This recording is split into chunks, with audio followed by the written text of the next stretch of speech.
Good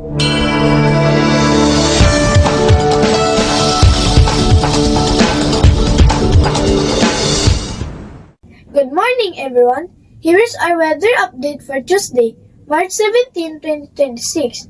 The northeast monsoon or Amihan is gradually weakening and currently affecting only Luzon and Visayas. It is expected to continue influencing our country until Wednesday, and by Thursday, we may gradually experience more warmer and humid conditions.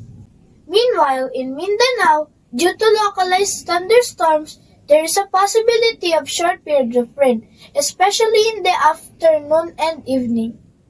At the moment, we are not monitoring any tropical cyclone or low pressure area inside or outside of the Philippine area of responsibility. For today's weather in Luzon, due to northeast monsoon, we expect cloudy skies with light rains over Batanes, Cagayan, Isabela, Apayao, Kalinga, Mountain Province, Nueva Vizcaya, and the entire Bicol region. For Metro Manila and the rest of Luzon, we can expect partly cloudy to cloudy skies with isolated light rains. The heat index for Metro Manila is from 20 to 30 degrees Celsius, Lauwag, 20 to 30 degrees Celsius, Baguio, 13 to 22 degrees Celsius, Tagaytay, 19 to 28 degrees Celsius.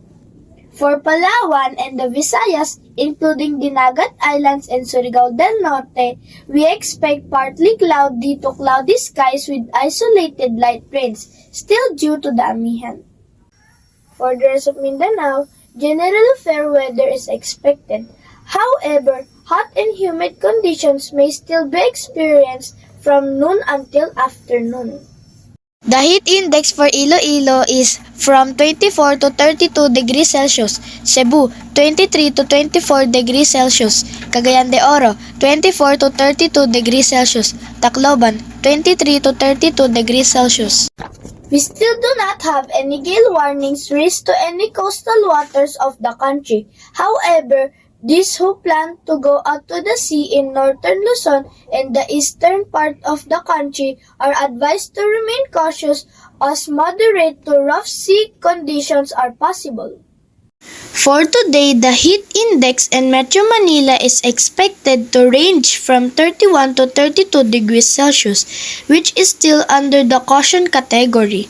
Meanwhile, the highest possible heat index today may reach 40 degrees Celsius in Cotabato City, Maguindanao, and this falls under the extreme caution category.